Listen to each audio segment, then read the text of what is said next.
interesting, we talked about the NBA and they're in the bubble. Major League Baseball is playing, of course, hockey. They're playing as well.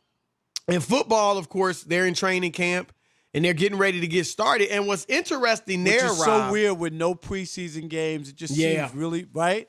Like it football's doesn't here, seem like but it's it doesn't here, right? seem like it, right? And it's a couple of weeks away. It ain't that far. Yep. And interesting development in that what they're going to do, at least right now, the plan is they're going to let the states determine whether or not the games have fans. So whatever your rule at the time, and I guess presumably, Rob, it could change.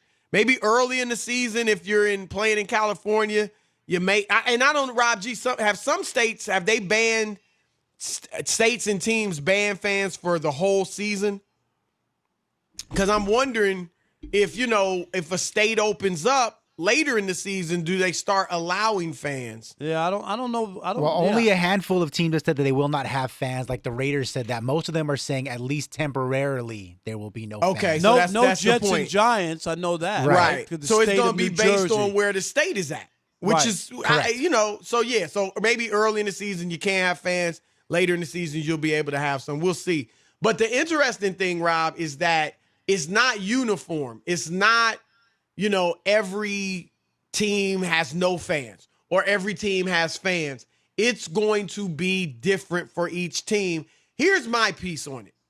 And I get it. It's just unfortunate that would be the case. It is somewhat of an advantage for teams, I guess, that have fans. And then we don't know, is it going to be, I can't imagine it'll be full stadiums, but we'll see what the number of fans they allow in. And I was firmly with you on the fact that the NCAA, I think, should have been uniform. Either we're all playing D1 or football nobody's playing. Or nobody's playing. Not this Big Ten's not playing, SEC is playing and all that. Because it's amateur.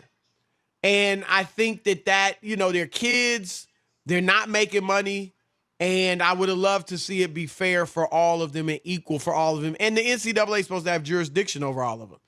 But with this, Rob, if the NFL is going to play, we know money is a huge reason. Not just for the owners, but for the players as well. They're all going there because they want their coin. They want their bag.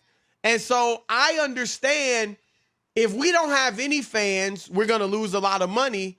And if we're able in some of the places to have fans to help out with the money, then let's go. That'll help the players get more money in their pocket as well. Then let's go ahead and let the fans come where they can, even though it won't be uniform. And here's my last thing about it, and I don't know if this would be even possible or what, but Rob, I would say this. If they do this, and let's say 15 of the 32 teams are able to have fans and 17 aren't, I think they should revenue share with the fan money, with the gate.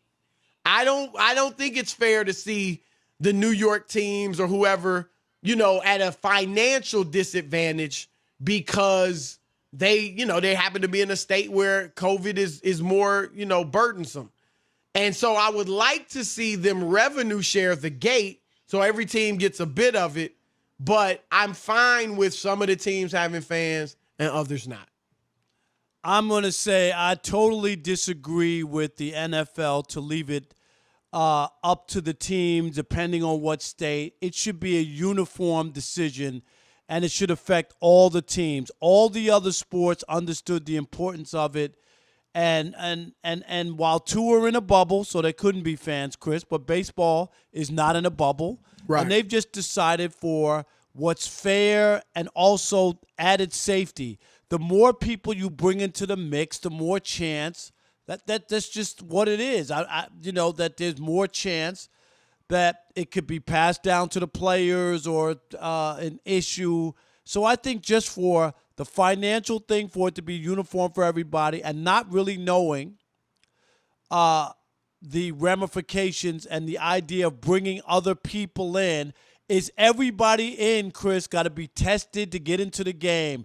Maybe they don't show symptoms. It's like an added expense. I can't imagine. I don't know. You have to test everybody. You know what I mean? So they're going to have one of those quick, tests that gate or This is what I'm saying. temperature and then you got, check or you got concession people who have to be around, Chris, to work. Those are other people. Are you going to monitor them? To me, it sounds like there's a lot. I know they're not on the field. I know they're not touching the players, but I just don't know. I'm not sure it's it worth definitely it. increases the possibility. That's all I'm of you saying, getting it. right? The more people you have around, Yep. the more no chances doubt. that there could be contact. And you see time and time again, and let's face it, I'm kind of feeling what you're saying. I was thinking of it more from the standpoint of, is it fair to the team? No, I understand that. But you make a good point about just the health. Look, Usain Bolt just had a party. Was it a birthday party with no mask? He held it. It was his party, no mask, and he comes down with COVID. This is what we're talking, right? And the thing is this, now we know young people can get it and it can be severe even for them. But let's face it, Rob, a lot of older people go to these games. Guys that no have doubt. been season ticket holders for 30 years. And it ain't that's all the their young life. people. They can't afford it, what Chris. if they go and get it? Yeah, and so that's a good point. And then are you going to stop fans of a certain age? You know what I mean? Like if you're over 60, you can't come. Like remember the NBA thought about that with the bubble. Right. This is what I'm saying. With the coaches. With the coaches. So is that going to be the case? You got older coaches in the NFL. I just think you're opening yourself up to maybe something happening that you didn't have to have. And I get it, Chris. The money, it's so hard to turn down. It's a drug, it just is. But I think safety should come first. That's what I think should happen. No, I agree. Let me ask you this, though, just sticking to the field. Do you think it would be a big advantage? Because it's not like remember, let's say the Chargers don't have fans and the Chiefs do. And the Chargers go to play in Kansas City and there are fans. The question I'm asking is it really a disadvantage for the teams that don't have fans? Because at your game, your home games, they're not going to be any fans there. Right. And when you're on the road, of course, it's always for the home team anyway. So I don't know that it's a big disadvantage competitively for teams that have fans and teams that don't. What do you think about that? Yeah, I'm not so sure because it's not going to be a sold-out rocking Arrowhead Stadium. Do you know what I mean? Right. So it won't be like that. So I don't know what the impact will be. I just think there should be a uniformity. There should be everybody should be on the same page. Dude, we're going to take the hit. We'll get the TV money. Hopefully we won't have too many people get sick, and we can get through the season and get to the Super Bowl. Chris, we all want to go, right? We hope this thing do we not want to go to the Super Bowl. We want to be at Tampa, right, in February. Yep. Yes. Our couple is always in full effect. Yes. In the Last Super year Bowl. in Miami, did we not have a ball? It was great. Yes. And the year before, Atlanta. Yes. So we want to be there. Rob's tricky, though. He's tricky. Rob G know what I'm talking about. No, Rob G. Here's Rob Parker. Rob G. We all hanging out in Atlanta. We do our show 7 to 10. We're done at 10 p.m. We all go get something to eat, me, Rob, and Rob G. And, maybe I don't know if somebody else was with us. And we hanging out. We're eating. It's, now it's about midnight. And we all head up to the room. And Rob would act like he's going up to the room. I went up to the room. He would get in the elevator. I guess maybe he would go get off on his floor, wait till we're securely in our rooms, in our pajamas, in the bed, and then he sneaks out and takes an Uber to God knows where. Right. And my cheese was hot. Rob G, the only reason why he knew is because he helped me with You my had expenses. like $800 worth of Uber charges. It wasn't that.